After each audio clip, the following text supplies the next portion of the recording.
नमस्कारम दोस्तों।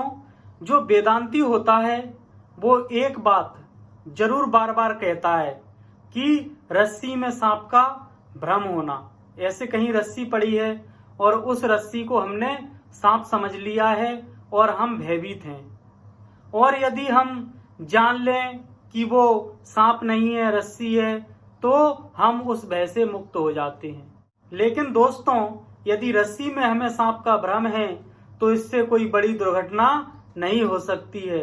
लेकिन यदि हमने सांप में रस्सी का भ्रम पाल लिया हो तो क्या होगा?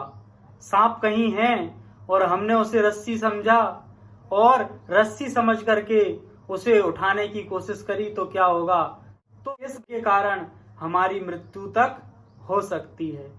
और वास्तव में हम सबके साथ में यही हो रहा है। यह संसार जो हमारा काल है और इस संसार को हमने अपना जीवन समझ लिया है, और जीवन समझ करके जब हम इसका उपयोग करना चाहते हैं तो वो हमें डस लेता है, और हम इस संसार को निरंतर जीवन समझ करके भोगते चले जा रहे हैं, अपने उपयोग का समझते चले जा रहे हैं। इस अनित्य संसार को अपने उपयोग की वस्तु समझ ली है, और जब हम इसे पकड़ने की कोशिश करते हैं तो हम काल के गाल में समा जाते हैं।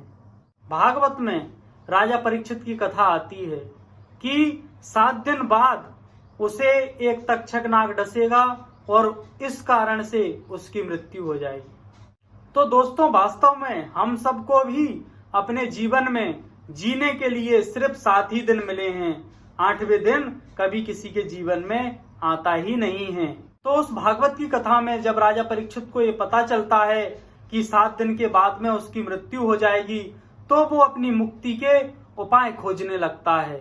वैसे ही हम सबको भी इन 7वें दिन से 8वां दिन नहीं मिलेगा, तो हम भी क्या अपनी मुक्ति का उपाय खोज रहे हैं? हम अपना जन्मोत्सव मनाते हैं।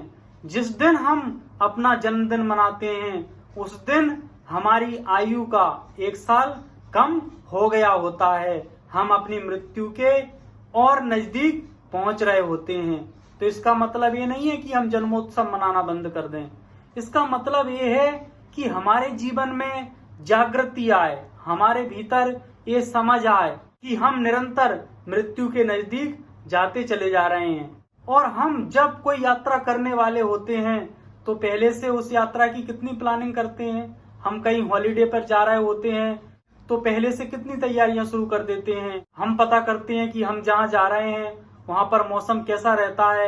यदि वहां ठंड रहती है तो ठंड से बचने के सारे कपड़े हम अपने साथ लेकर के जाते हैं। वैसे ही हम इस संसार से दूसरे संसार की यात्रा करने वाले हैं। उस यात्रा की हमें तैयारियां पहले से करनी होती हैं, लेकिन हम उस यात्रा की कभी कोई तैयारी नहीं करते हैं, क्योंकि हम इस जीवन को नित्य समझ करके जी रहे हैं। यही हमारे जीवन की सबसे बड़ी भूल है। हम यहाँ ये समझ रहे हैं कि हम अमर होकर के आए हैं। जब हम ट्रेन में यात्रा कर रहे होते हैं तो हम अपनी यात्रा को कितना एंजॉय करते हैं, सबके साथ में हंसते बोलते हैं, सबके साथ में मित्रता सी हो जाती है, क्योंकि हमें पता है कि थोड़ी सी यात्रा है। इस थोड़ी सी यात्रा में क्या लड़ाई झगड़ा करना, थोड़ा थोड़ा एडजस्ट करके अपनी यात्रा कर लेते हैं। सबके अपने अपने स्टेशन आएंगे, सब अपने अपने स्टेशनों पर उतरते चले जाएंगे।